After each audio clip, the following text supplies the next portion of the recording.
Hi, how's it? It's Cranky. Please go check out the previous part to gauge your bearings. We're still talking here. I was speaking in trying to counsel people what to look out for online when trying to make money, because I come from that place and I was so grieved that I kicked it to the curb. I moved on, but not before gaining some pearls of wisdom. And now I'm just waiting on God, right? And I will let you know what my strategy in waiting on God is, that you might gauge how God works with his disciples so that you can chill in a way that I didn't chill, but now I'm chilling, okay?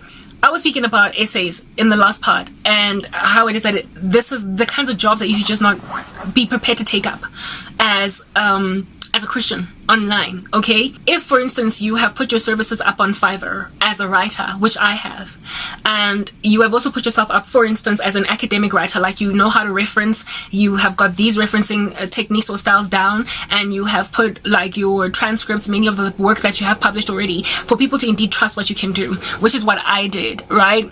If at all you are that girl and you've got, for instance, like a master's degree, so you can write a very beautiful essay or a very great paper for a first or second or third year student at university. Understand that it is cheating, it's dishonest to write a full essay for a kid, because these individuals have registered in a university to be accredited for a degree that they studied, not that you did for them. You know, when I was still at university, when I was still at Wits, these things never existed for us. These options were not available to us to just so easily cheat and not get busted. If you, like, it was so easy to get busted for cheating, because often there would be like some post-grad student in the university that is offering to write for a fee essays for undergrads, and they ran a little syndicate that got busted, and if they got busted they would be banned from universities across the country for 5 years. Now it is near on impossible to figure that out, to happen upon that kind of activity with students, with the kinds of services, for instance, that are offered on Fiverr. There are entire organizations, guys. This world is evil. Y'all must understand. And I have a feeling the Lord probably never let me win the job at this. I told you guys that I got rejected for some academic writing, what do you call this? Website, right?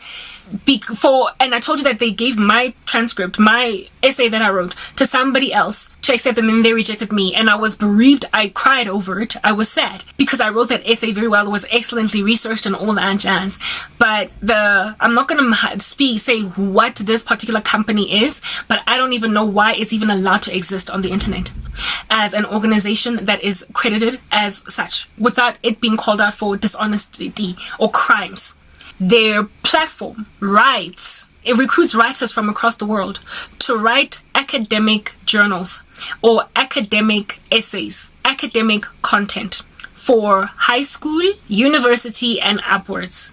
And I applied there because I'm an academic and I indeed have a history of writing really great essays at school, at varsity. And I imagined that what kinds of jobs that I would be happy to embrace, except would be ones, for instance, where some academic publication just wants an article to be written on, like, you know, the philosophies of these particular deterministic philosophers of the 18th century. That's all good and well. But when you get paid, I mean, anything just moves the hand with money. Like, money can move the hand of any organization. They, at the end of the day, trying to make a bottom line. They're trying to make money. Do you understand what I'm saying? So when you get like a student prepared to pay $450 or $300 to have their essay written for them, my dear listeners, that is dishonest. And those are the kinds of assignments that entire organizations, entire writing publications are accepting, where a student merely just produces to you an essay. So literally, the whole, she could just like send, or he could just send an essay question, like expand on Pavlov's,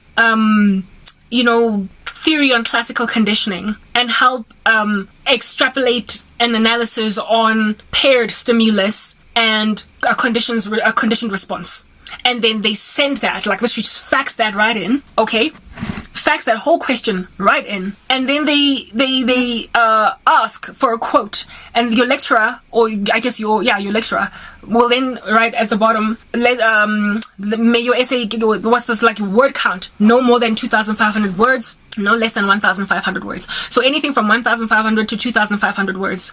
And then you ask for a quote. You send in that essay question to the kind of organization that rejected my application. And then you say, for 1,000 words, how much will you charge me? For 2,000 words, how much will you charge me? For 1,500 words, how much will you charge me? And if the student feels like they've got the money, if their dad is, I don't know, Oppenheimer, then the student gets an entire excellently written essay done for them by a master's level student, graduate, with whatever referencing style is required by the university. So if it is the American Standard of the American Psychological Association, that's what you use, the APA. If it's MLA, then you use MLA. Like, guys, I cannot begin to describe to you the level of fraud that would have been committed when I was in university. I used to panic towards the deadline of my essays because I always started everything late. If I had money, back in the day, was I dishonest enough to do that? No, I was too much of a scary cat. But I can imagine, I can absolutely fathom in my mind how some students would have been frustrated with, especially first years, with just all the requirements, how you must, you know, the like iffy requirements on what the conclusion needs to look like, the introduction, and no, I can't take it. And then, I mean, my dad is a millionaire and I'm not failing and I need all of my credits to be able to write my exam. I'll study then because then I can't bring the postgraduate student to come and write the exam on my behalf.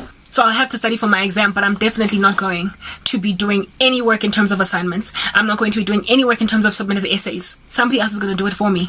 And so they just, go online, register, log in, pay a subscription fee, and also be prepared to pay however much it is that a person either on Fiverr, on Fiverr it's even worse because there's barely any regulation by countries as to what a person's services on Fiverr can be. Like, a person can literally contact you on Fiverr, tap on your shoulders and be like, look, I can see that you've got what is this, like a master's degree in philosophy. Please, can you just write my essay for me? And the Fiverr person would struggle with an attack of conscience, indeed. But like, if at all you're being given $1,000 to write some irresponsible student's essay, you're probably going to write that essay. You're probably going to invest your might, and you're probably going to do all the research for them. You're probably going to use all the resources you have at a postgraduate level, the Google Scholar access that you have from your university. You will use all that and reference and do all that you need to do, proofread, fact check, all that, run it through all different kinds of software, maybe even make your lecturer read it to find out how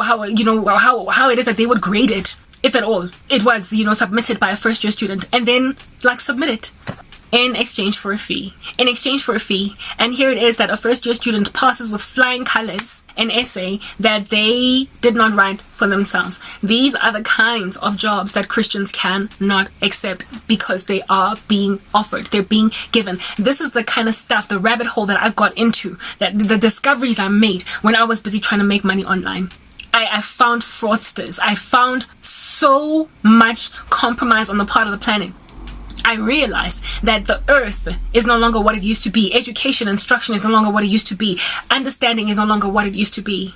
It was not only in the field of academics that I was so grieved, it was also in the field of just general, the corporate space where I got grieved. The ability to make money. Where do you find joy in the work that you do? Where do you find a sense of achievement when you just make money, but you don't actually have a purpose? You don't have a career. You don't have anything that you can pride yourself in doing. All you do is just earn money so you can go and spend it and flash it in front of people without any real purpose, any real structure, anything that is your life's work. What is the point? Next part.